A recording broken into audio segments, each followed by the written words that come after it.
Sanctus, Sanctus, Sanctus Dominus Deus Sabaoth. Salam jumpa kembali saudara-saudariku yang terkasih dalam Tuhan kita Yesus Kristus. Salam sejahtera untuk kita semua. Berkat Allah yang Maha Kuasa senantiasa menyertai kita. Marilah kita mendengarkan dan merenungkan bacaan-bacaan kitab suci hari Selasa tanggal 20 Januari tahun 2026.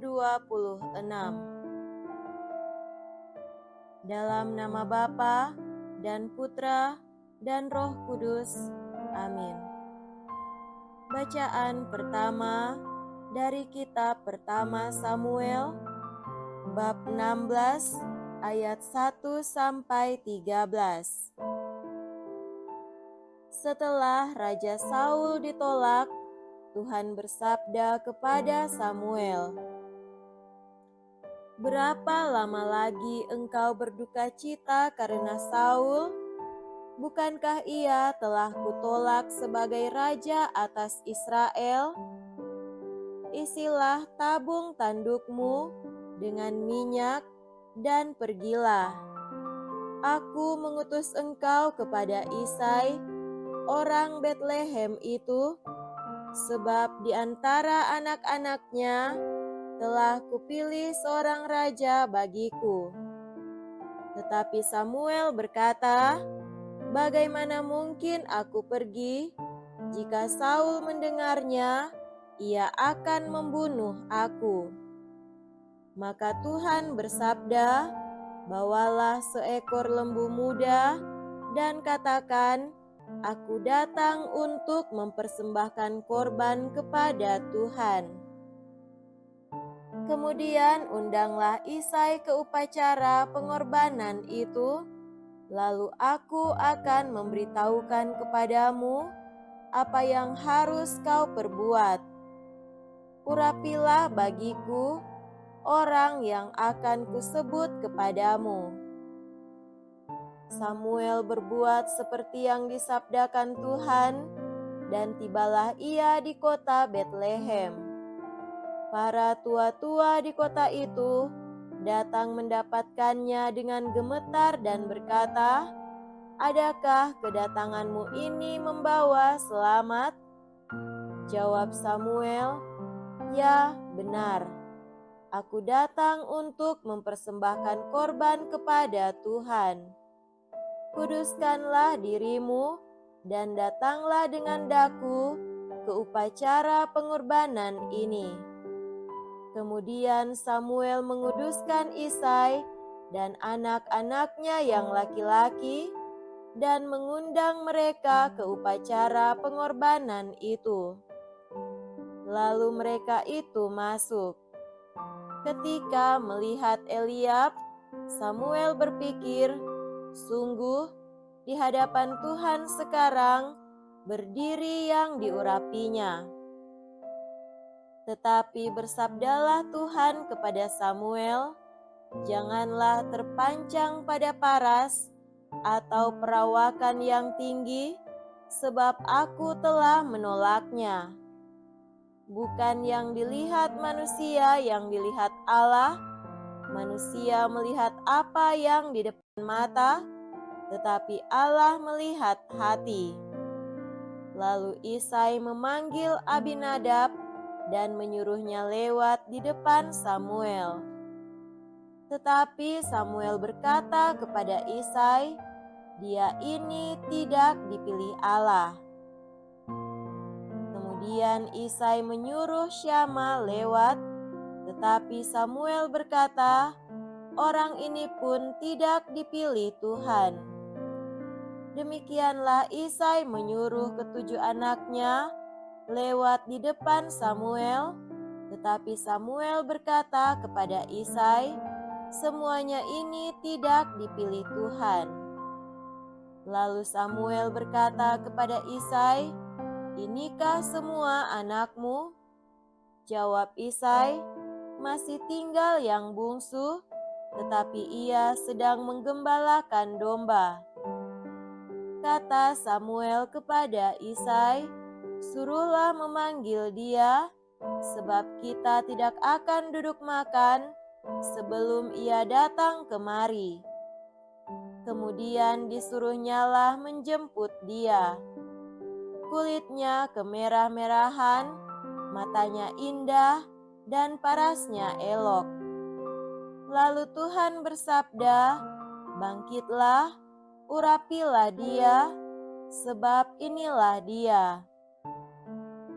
Samuel mengambil tabung tanduk yang berisi minyak itu dan mengurapi Daud di tengah saudara-saudaranya. Sejak hari itu dan seterusnya, berkuasalah Roh Tuhan atas Daud. Lalu berangkatlah Samuel menuju Rama. Demikianlah sabda Tuhan. Syukur kepada Allah.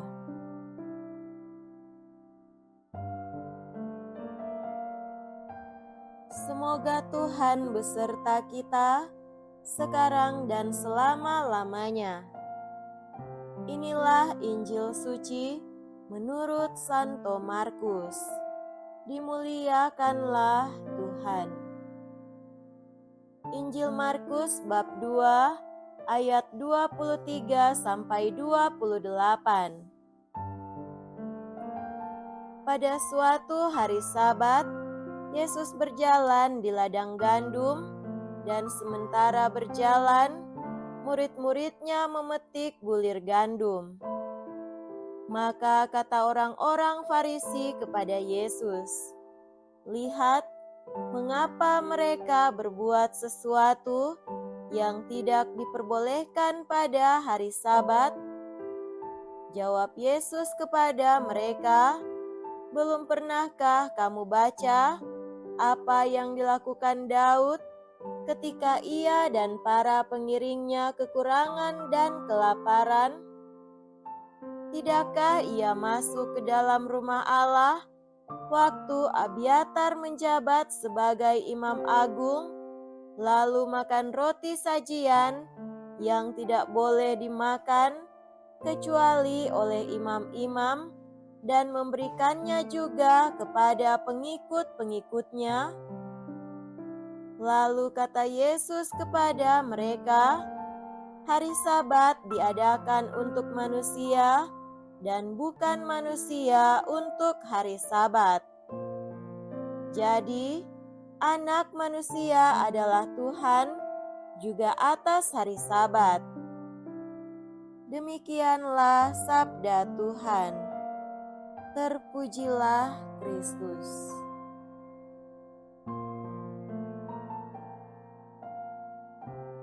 Saudara-saudariku yang terkasih dalam Tuhan kita Yesus Kristus, tema renungan kita pada hari ini adalah memprioritaskan kasih. Bacaan Injil hari ini menekankan hukum dan aturan diciptakan untuk kebaikan manusia, bukan sebaliknya. Yesus menunjukkan bahwa kasih dan keselamatan manusia lebih penting daripada menjalankan hukum secara buta, seperti ketika ia membela murid-muridnya yang memetik gandum pada hari Sabat dengan mengutip contoh Daud yang memakan roti sajian ketika lapar. Disinilah Yesus sebagai Anak Manusia adalah Tuhan atas hari Sabat.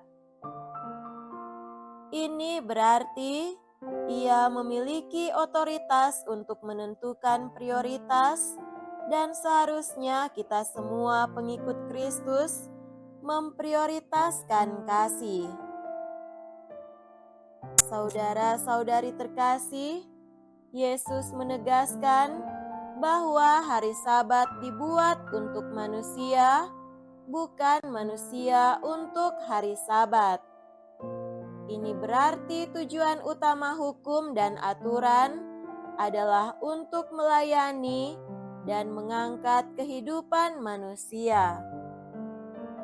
Yesus mengecam orang Farisi karena mereka lebih berfokus pada aturan semata tanpa memperhatikan hal yang lebih mulia. Karena tujuan hukum dan aturan adalah untuk kebaikan dan keselamatan manusia. Kaum Farisi gagal mewarisi nilai hari Sabat.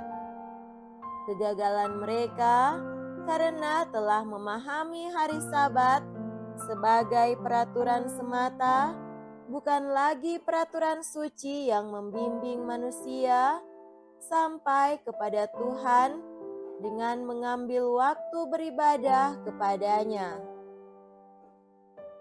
Lebih dari hal itu, mereka juga terutama tidak mampu mengenal Tuhan dalam diri sendiri yang hadir.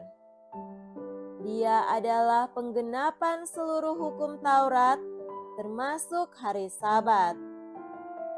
Tepat sekali jawaban Yesus ini, hari Sabat diadakan untuk manusia dan bukan manusia untuk hari Sabat. Jadi anak manusia adalah juga Tuhan atas hari Sabat. Dengan menyatakan bahwa anak manusia adalah Tuhan atas hari Sabat, Yesus menegaskan bahwa Ia memiliki otoritas ilahi. Ini menunjukkan bahwa hukum dan tradisi harus selalu ditinjau dan diinterpretasikan sesuai dengan kehendak dan kasih-Nya. Untuk itu, kita semua diajak untuk tidak hanya mengikuti aturan secara harafiah, tetapi juga memahami alasan di baliknya dan memperdalam pengetahuan iman kita. Ketaatan yang sejati lahir dari kasih, bukan dari kewajiban yang kaku tanpa pemahaman. Saudara-saudariku terkasih, renungan ini mendorong kita untuk memprioritaskan kasih dan kepedulian kepada sesama dalam hidup kita. Hukum yang kita taati seharusnya menjadi cara untuk menunjukkan kasih kita kepada Tuhan dan sesama. Karena kasih kepada sesama adalah cerminan kasih kita kepada Tuhan. Semoga demikian. Amin. Dalam nama Bapa dan Putra dan Roh Kudus. Amin.